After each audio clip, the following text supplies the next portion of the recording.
بسم الله الرحمن الرحيم. الحمد لله رب العالمين والصلاة والسلام على سيد الأنبياء والمرسلين ومن تبعهم بإحسان إلى يوم الدين. أما بعد فأعوذ بالله من الشيطان الرجيم. بسم الله الرحمن الرحيم. ويضع عنهم إصرهم والأغلال التي كانت عليهم. صدق الله العظيم. اسٹیج پر رونق افروز علماء کرام اور طلباء عزیز، ہم سب کو یہ معلوم ہے کہ آزاد ہندوستان میں 26 جنوری کو جو اہمیت حاصل ہے وہ یقیناً بہت اہمیت کے حامل ہے، اس لیے کہ یہ ہمارا ملک صدیوں سے غلامی کی توق میں رہا ہے اور ہم جیسے کئی ایسے افراد نے اس غلامی کے توق کو اپنے گردنی سے پوچھی کہ غلامی کیا ہوتی ہے۔ یقیناً انسان آزادی کے طور پر پیدا ہوتا ہے، یعنی فطرتاً انسان آزاد پیدا ہوتا ہے، لیکن اس کے حالات انسان کتنا ہی طاقتور کیوں نہ ہو، غلامی کی زنجیر اس کو کمزور کر دیتی ہے۔ اور وقت کا وہ تقاضا تھا کہ جنہوں نے ہمارے اسلاف نے، ہمارے پروجوں نے اور ہمارے اس دیش کے ان ہونہاروں نے اس ملک کو اور اس وطن عزیز کو انگریز کے ناپاک چنگل سے آزاد کرا کر ہمیں ایک ایسے ملک میں ایسی آزادی عطا فرمائی جس سے ہم دینی اداروں کے ساتھ، تعلیم گاہوں کے ساتھ اور اپنے سماج میں رہن سہن کے اعتبار سے آزاد ہو گئے۔ ایک وقت تھا کہ جب اس ملک ہندوستان میں انگریز کا ناپاک سایہ پڑا تھا، انسان ایک ایسے ماحول سے گزر رہا تھا جب انسان کے پاس تمام وسائل ہونے کے باوجود بھی وہ اپنی من چاہی اور اپنی پسند کی زندگی گزارنے سے عاجز تھا، اس لیے کہ وہ غلامی کے توق میں، غلامی کی زنجیروں میں جکڑا ہوا تھا۔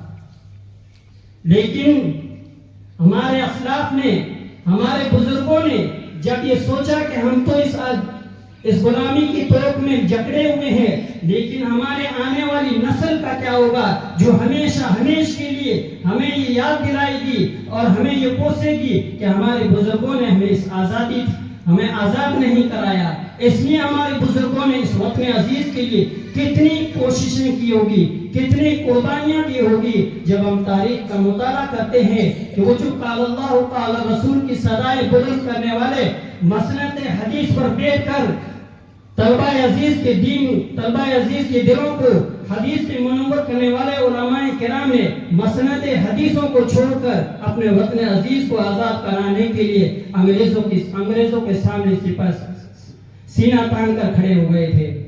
جب ہم 1857 کی جنگ کا مطالعہ کرتے ہیں اور حالات کا جائزہ لیتے ہیں تو یہ پتہ چلتا ہے کہ اس سے بھی کئی سو سال پہلے مسلمانان ہند نے اس کے لیے جد و جہد شروع کر دی تھی، لیکن تاریخ، ہر انسان کو اپنی تاریخ کا مطالعہ کرنا چاہیے۔ جو قوم اپنے پروجوں کی اور اپنے آباء و اجداد کی اور اپنے اخلاق کی تاریخ کو فراموش کر دیتی ہے وہ قوم کبھی آگے نہیں بڑھ سکتی۔ جب 1857 کی جنگ میں مسلمان ناکام ہو گئے، مایوس ہو گئے، لیکن پھر بھی یہ ناکامی اور شکست ایسی محسوس ہو رہی تھی جو بظاہر انسان کے حوصلوں کو بلند کر رہی تھی۔ انسان ایک نیا عزم اور استقلال لے کر کھڑا ہوا تھا کہ ہمیں اور کچھ کرنا ہے اور آزادی لے کر ہمیں سانس لینا ہے۔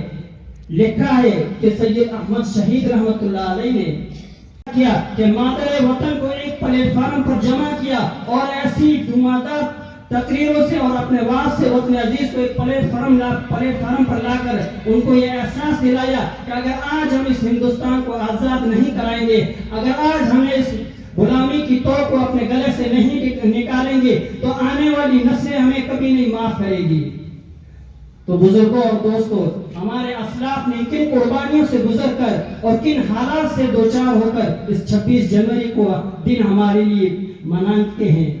یہ منانا یقیناً ہمارے لیے بہت بڑی فخر کی چیز ہے کہ ہمارے اسلاف نے، ہمارے آبا و اجداد نے اور ہمارے پرکھوں نے ہمیں یہ آزادی دلائی ہے. ہمیں چاہیے کہ ہم اپنی ان کی تاریخ کو یاد رکھیں. جو قوم اپنے بزرگوں کی، اپنے بڑوں کی تاریخ کو فراموش کر دیتی ہے وہ قوم کبھی آگے نہیں بڑھ سکتی. ہمیں چاہیے کہ ہمیں تاریخ کا مطالعہ کرنا چاہیے. ہم جس ملک میں رہ رہے اس ملک کے دستور کو جاننا چاہیے، اس ملک کے رہن سہن کو جاننا چاہیے، اس ملک کے جتنے قوانین ہیں. ہمیں آزادی کے طور پر جو چیز منانی چاہیے اور جن چیزوں سے روکنا چاہیے وہ ہمیں علم ہونا چاہیے. اگر یہ چیزیں ہمارے علم میں ہوگی تو ہمارے لیے، اور ہندوستان کو اگر مضبوط بنانا ہے تو ہمیں علم کے ساتھ ساتھ، قوت کے ساتھ ساتھ، اگر ہم دیش کو آگے بڑھائیں گے تو ہمیں پڑھنا پڑے گا، ایجوکیشن حاصل کرنا پڑے گا.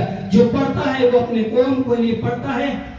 جس کے پاس علم ہوتا ہے وہ قوم ہمیشہ آگے بڑھتی ہے، اور جو جاہل اور ان پڑھ رہتے ہیں وہ قوم کبھی آگے نہیں بڑھ سکتی. ہمیں چاہیے کہ ہم اپنے دیش کو آگے بڑھائیں گے اور اس دیش کے لیے ہم جو کچھ قربان کرنے کو تیار رہیں گے انشاءاللہ.